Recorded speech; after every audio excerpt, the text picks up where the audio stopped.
Why couldn't I have been like a mailman or something?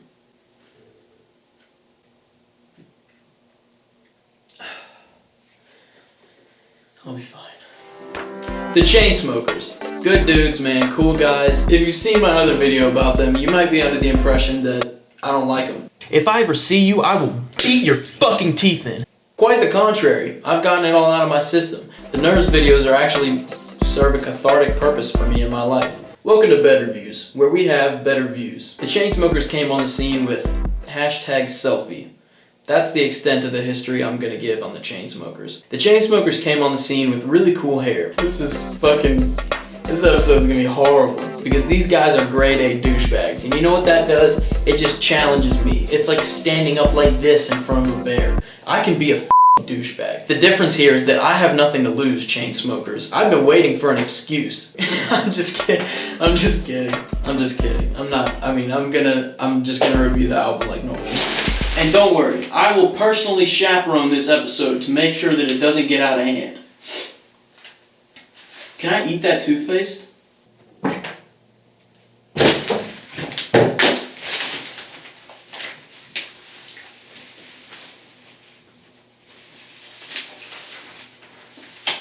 First, I'd like to thank the Chainsmokers. First, I'd like to personally thank the Chainsmokers on behalf of the entire world for not putting your faces on the album cover. Oh! Psst. Did you like Closer? Good news. Here's 9 more of them. Psych, not even. Here's a sloppy mixtape of the best songs from each local artist in your town. Let's talk about this album name for a second. What an awkward title. Memories Do Not Open. The cover shows a box of memories that says do not open. So what I think they meant was memories do not open. It's like this is like a rhetorical sentence. Like rhetorically, they're just saying memories are something that doesn't open. Like they're just with a pause in the middle. If you've taken 4th grade English, you would... People made fun of them for reusing the same easy template over and over and over again. So in this album, they ventured from it. Everyone was wrong. Everybody who spoke up was fucking wrong. I don't know the solution. The concept of the Chainsmokers is cool to me. A behind-the-scenes producer who watches artists come and go and decides to take matters into his own hands and become one. That's cool. I like that a lot. They do have a cool style and lane. Not that they invented it, but it always bothers me when a new lane is invented and then someone's driving it that I don't feel is worthy. And I never gave up hope on the Chainsmokers, because I believe that where there's a lane, there's a way. I always thought it could be really tight if Drake Bell's special cousin could hone his singing skills and they could achieve total autonomy as an artist. They would need no one's help to make the music that they wanted to. If they had an artistic vision, they could bring it to life without anyone else's hands meddling in, and that's freaking cool.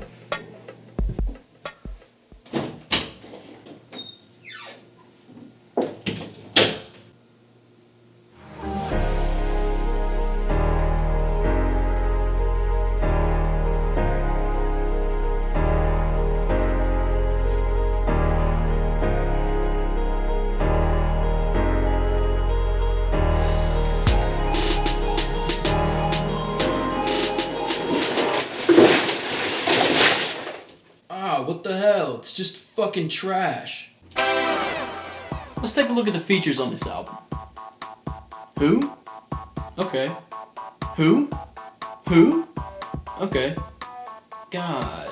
Let me be honest for 15 seconds.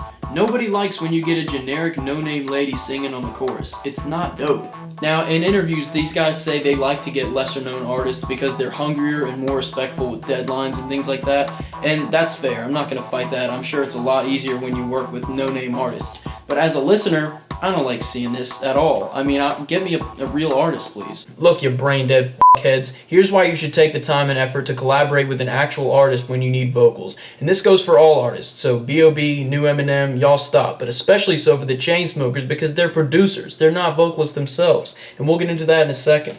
It adds influence, increases your star power, associating yourself with other stars, attracts their fans, not just for the one track, but they could potentially stick around and become yours in the long term, builds connections within the industry, and it guarantees artistic and effective vocals.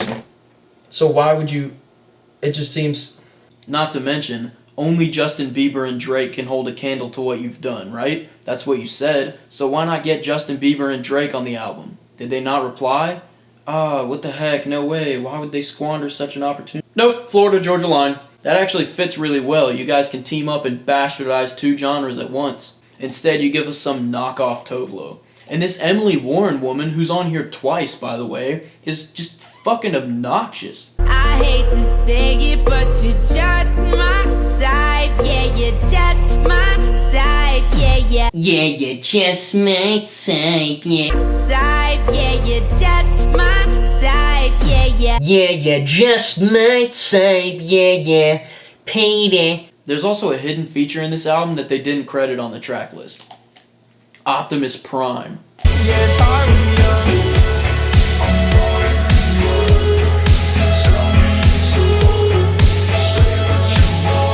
Please stop saying hold up between the drops, you bunch of fucking cringe lords. Mon amour. I can't even handle that little hold up in the drop. Hold up. No, dude, just don't. And somebody please explain this bullshit to me. The last like 18 seconds of this song. Pause that. We're in Zurich. Ready? Yeah, I This got is how the song starts. Hold on. Wait, what? She's got a new song. Okay. Before you forget it, go. Okay. Qualms.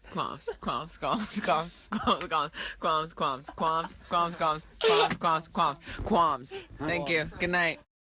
What was that? Some inside joke? Cut that junk out. Nobody knows what the fuck you're talking about, and it's not funny. Like, these dudes have just let me all the way down with the features on this. You just didn't give a fuck about this. The song Something Just Like This is so... This is what the song is. Look, I know we've been friends for a long time, and I've been thinking a lot about this. You're not that great. There are better fish in the sea, okay? But I've decided that you're good enough for me. I'm willing to settle for you. I don't want some beautiful model with a great body. I just want someone like you. Just something I can turn to. Just someone I can kiss. Could be anyone really, but you're here. Like, I can see what you were going for with this, but you fucked it up. It sounds backhanded. And oh, you're not looking for some romantic fairy tale story, dude. Is that true? Is that right? Really? Because every other song on the album is trying so hard to be exactly that. I gotta talk about the production because they're producers. So you would think, okay, they've got this on lock. This is kid stuff to them. They've now moved on to more intricate facets of music, you know, songwriting. It's just the same shit over and over again. Sometimes it's literally the same shit again, which is fucking inexcusable. Look at these examples of, no joke, they have reused things in songs that they've made within the same year. I can't stop. Now I can't make this stop.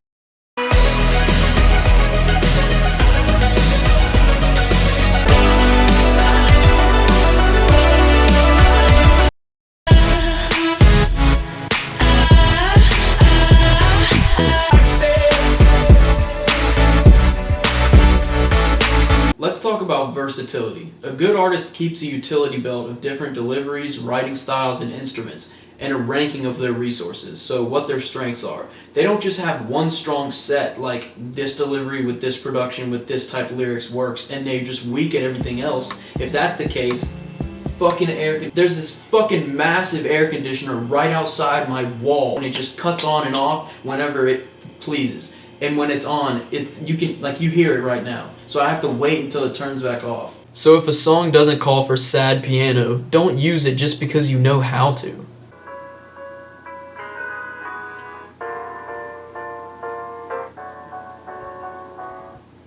Damn it. If you're singing about seeing someone attractive on the dance floor and you want to get to know them, you didn't earn that sad piano. Yeah, that's cheap. It's an illusion and you're cheapening its value. And if I didn't stop myself right now, I could get fucking mad about this. What's an artist supposed to use now when a loved one dies? The same instrument that the fucking Chainsmokers... At At a certain level of fame and influence, your shittiness as an artist affects the rest of us. Be responsible with your position. Hang on, y'all. Before I film this next section, allow me to pull the sheets right off the corner of this mattress that I stole. Dang it, where's the Grammys? Did I say it wrong? The lyrics are like, they're like, well, first of all, they're all love songs. They're all like breakups and shitty relationships. It's young love, but it's all stuff out of movies. No depth at all, just, it's not a lyrical album, I'll tell you that. Will you still be here in the morning? Thanks, that's refreshing. Appreciate it. She changed her mind every night like the seasons. The seasons don't change every night, fuckhead. I can appreciate the theme of them finding beauty in superficial short-term relationships, because with the new generation of people or whatever, no one knows what the hell is going on. So hooking up is like more popular than it has ever been, and they're just kind of playing off that, which is cool. There's a song on here about how he didn't know how to love when he was young, and it's just funny because, like, yeah, you got it all figured out, dude. 31 talking about I'm trying to date a model. 31 years old talking about the pussy is #1. The fuck out of here. Look at this. Look at this part, for example. This isn't romantic. We both know I go too far, like when I wrecked your car and almost fought your father when he pushed me in the yard. Remember that time when you totaled my car? That was so sweet. And that other time when you fought my dad in our yard? What can I say? Your old man really gets on my last nerve. Fighting her dad in the backyard? What a piece of shit. That's not fucking goals. Like, gets all whispery in the delivery for this part, too. We both know I go too far, like when I wrecked your car and almost fought your father when he pushed me in the yard. There's a song on here that starts out with him trying to be all sad, and he's like, I've been drunk 3 times this week.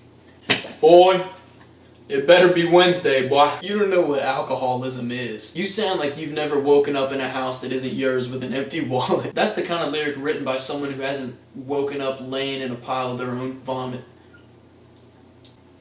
I haven't done that, but I'm just saying, like, you think that's something, bruh?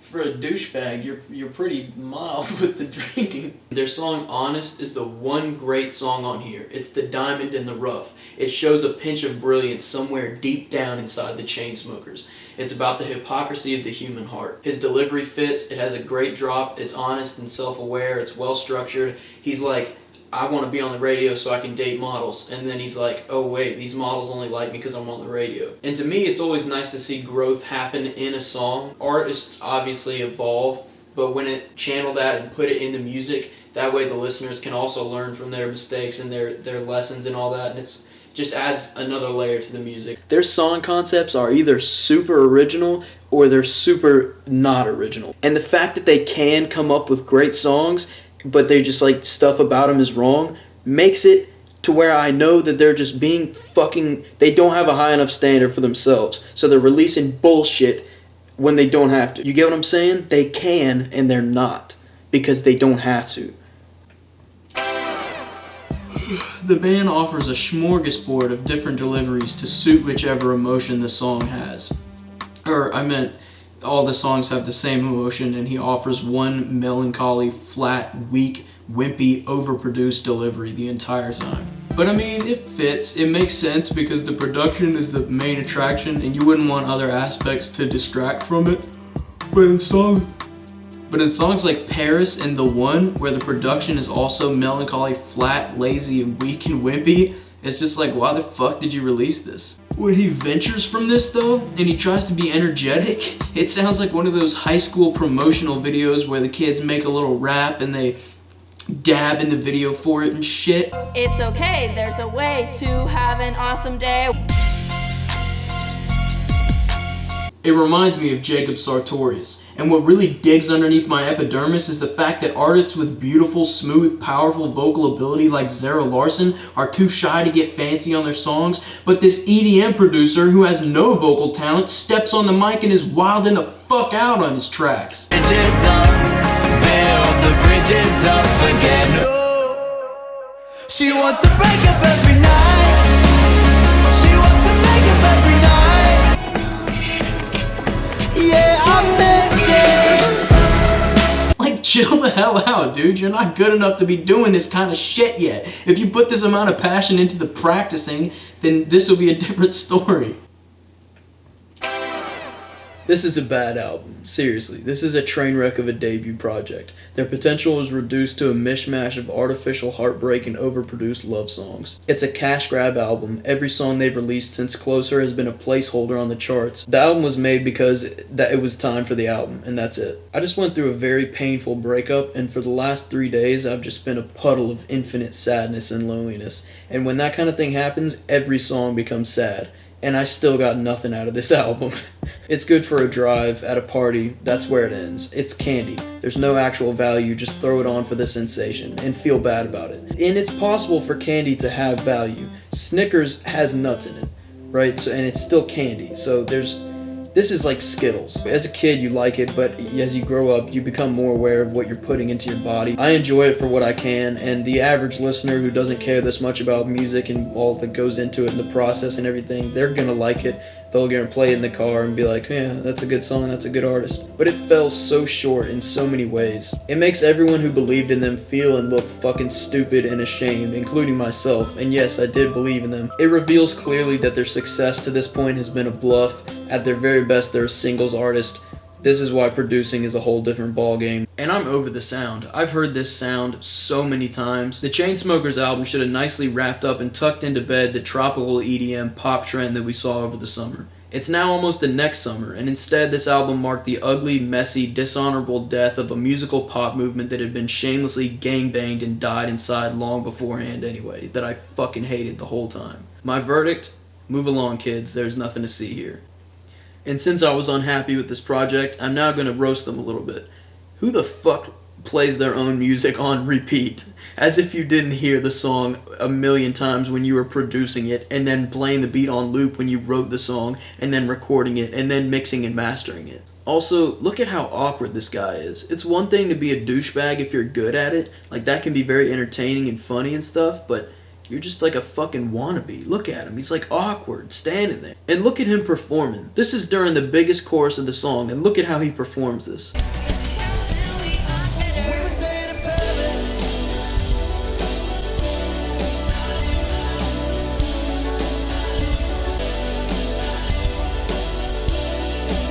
Also, I don't like seeing these guys interacting so closely with these little girls on Twitter. I love you and shit on Twitter. Y'all are fucking too old for that. In conclusion, I can't even be mad because the album title says do not open. And I opened it. And I don't know what I was expecting. Alright guys, good night. Appreciate you watching. Leave a comment, tell me what you think. If you like the album, tell me what you like about it. Tell me what I got wrong. Was I too harsh about something? Did I miss out something that's good that I should have given them credit for? Let me know.